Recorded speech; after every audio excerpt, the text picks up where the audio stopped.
see Jushin first phase bans. However, that usually comes from an era wherein teams play or prioritize rather slower, up in your face roamers that don't have a lot of dashes. I'm thinking they might actually even be considering a high loss as a first pick. That's one of the signals to get from the Jushin first phase ban or a Hilda. Which is why I think this makes sense, right? Because I don't know how far Kana is familiar now with a lot more assassin plays, but from what we saw from the qualifiers, she's only been playing the Julian, the Roger, and the Baxia. So these are heroes that can be quite susceptible to the Jushin. So on top of the respect for Cine, there's also that argument to be made there. All three heroes mentioned have been bumped out of the metagame for very good reasons. And Indonesia, last ban, D'Angela, again closing off these gaps. Hard commit by Team Uzbekistan on that Harith. So that's one of the mentalities that we're used to seeing from teams who aren't, well, used to the upper echelon of competitive MLBB. They chase their carries right away. So they go for the Harith. I'm not going to knock it. I mean, we did say, hey, in this kind of setup, go for surprise. And what is more surprising than the Harith first pick? Instantly, that's responded to by Indonesia with a Lunox. So we know that's going to be a magic duel in the gold game.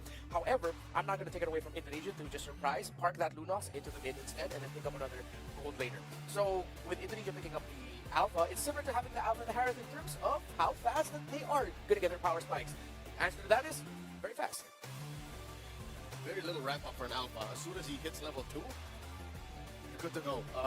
Spear of Alpha is just the icing on the cake. It's what allows for the Alpha to re-engage, disengage. Uzbekistan have to consider that. I was going to say pick up a jungler now or else end up with a weird hero that's going to face off against that Alpha. So they do eventually get the high loss and this, the Edith. We go Valentina here for Team Indonesia. I think Valentina would be a good pickup. Once you see that Edith, you see that high loss, this easy Valentina pick. If they decide to go for something a little bit more range in the mid, I would knock that too. But if it's Indonesia wanting to be aggressive, control the tempo, show off the mid-laner skill difference, that's where you go for the Valentina. With Uzbekistan picking up 3 magic damage heroes right away, Indonesia can just rush the rated armors early on. And speaking of rated armor, that's one guy who would want to pick up a rated armor, maybe second item after a Thunderbolt. But it looks like the Gatat's going to be picked up here as the final pick from Indonesia. So they're actually going to bide their time to get into the mid laner. Earlier on, Leo was, was it called Mouthing Eve? And I was thinking Luo Yi as well.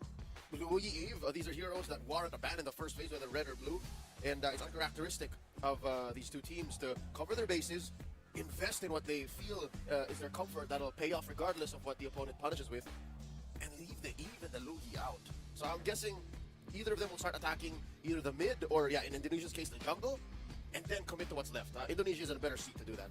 Oh, interesting.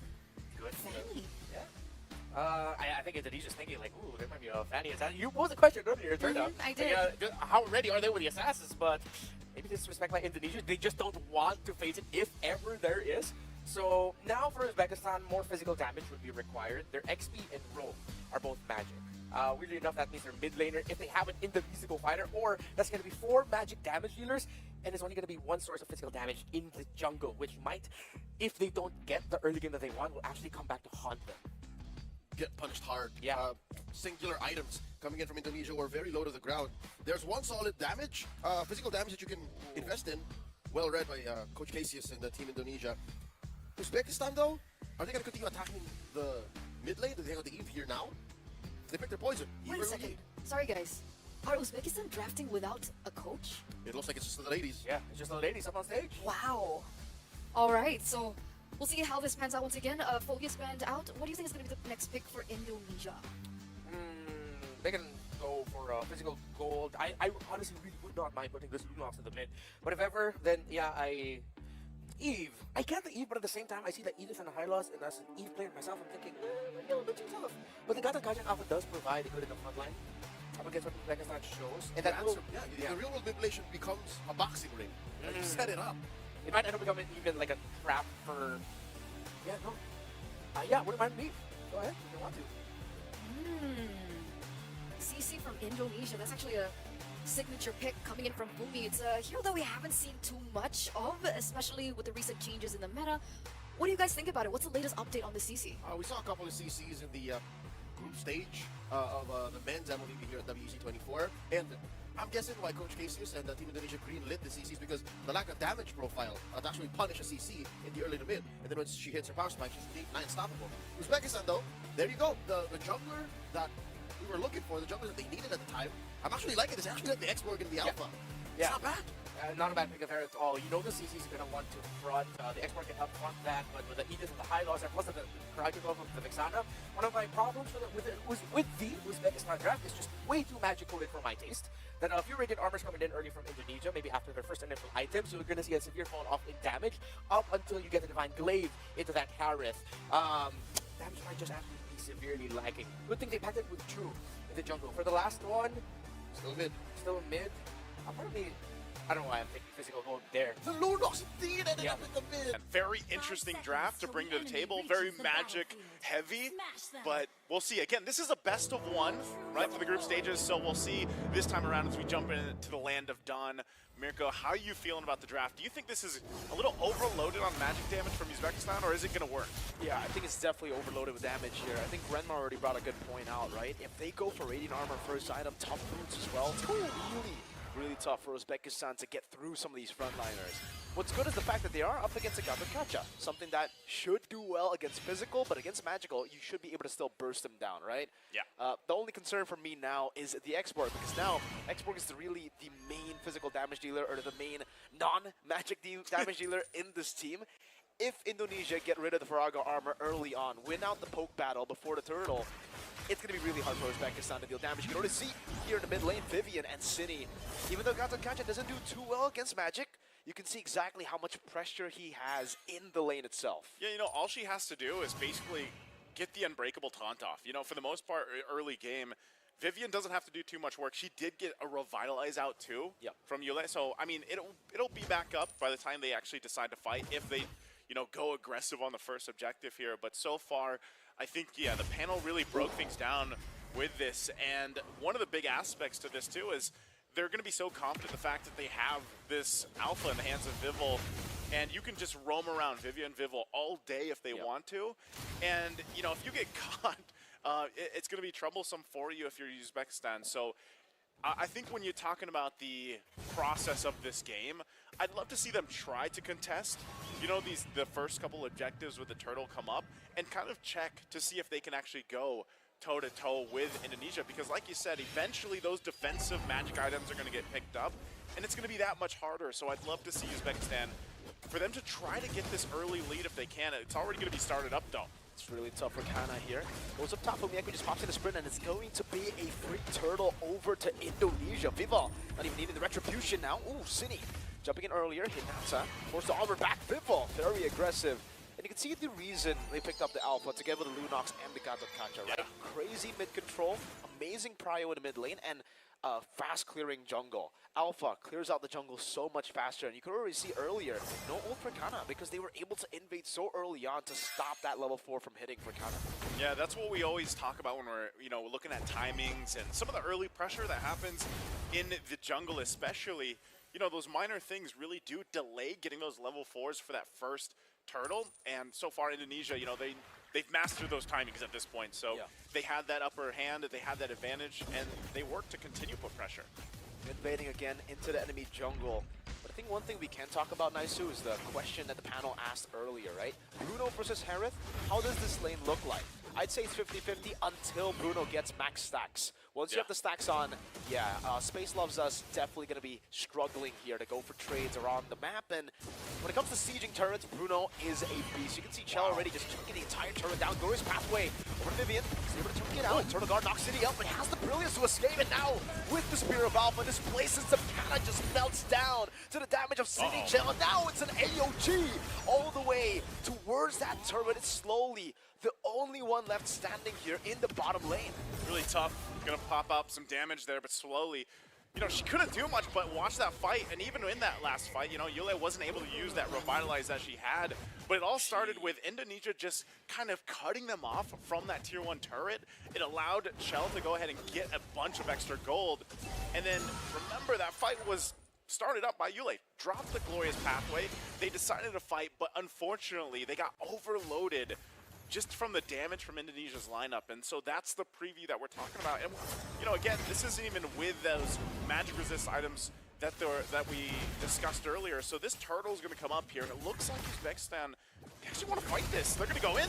Onward, and Earthshatter connecting on Fumieko. City's still going to be able to pre-hit those. The Primal Rock will be used up. The Spear of Alpha onto the back. There's Fumieko gets picked off, and City gets rid of Hinata. Meanwhile, the back line is going to be Luvzov's looking for a flank, unfortunately. Good brilliance from Cine. Still a lot of damage placed down. Vival rotating outside of the Zaman force. Space loves us. Won't be able to get their reset. It's a win, only losing one member for Indonesia, and they continue with an invade. That's a Spear of Alpha. Kana, not even in her own jungle is she safe. Kana's going to have to just get forced out, and this is that momentum we were talking about that builds up so quickly.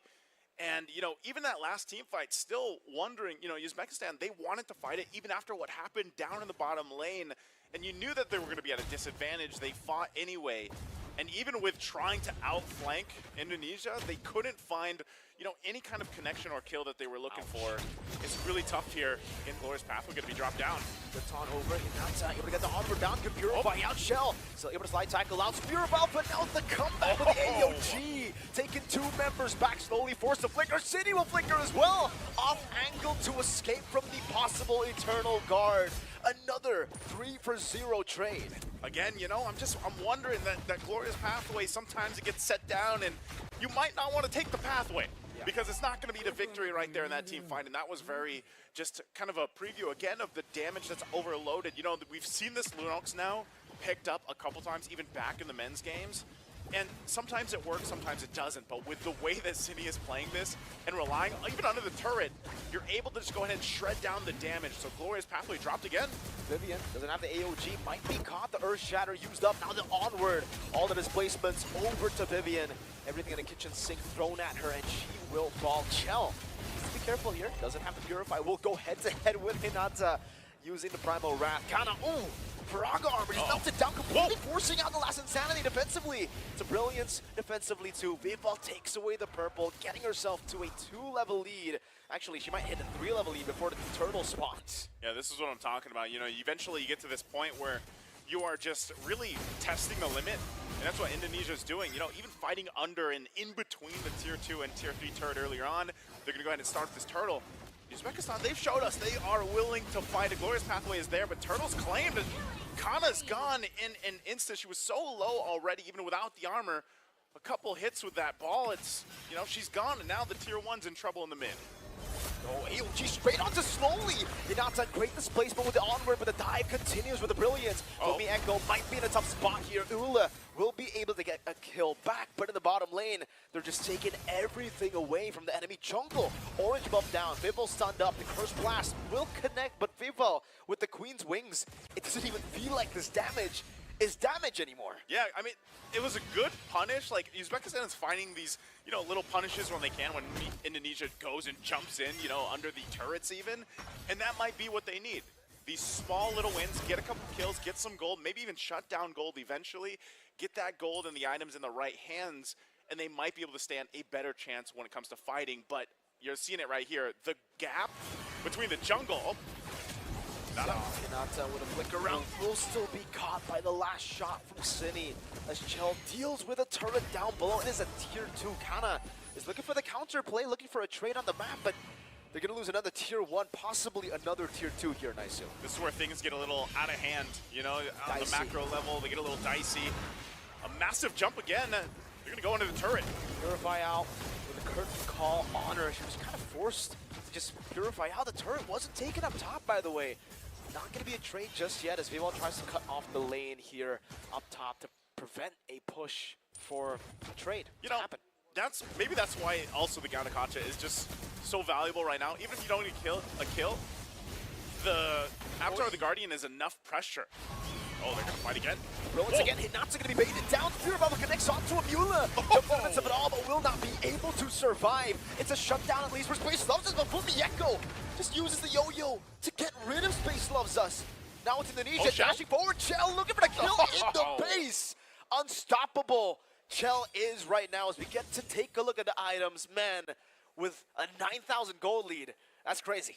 And with that, I mean, she picked up the Malefic Gun before all that happened, so that little extra range also helping to cap out some of those kills. They're all going to result into this Lord being taken, secured now by Indonesia, furthering that gold lead, 10,000 up.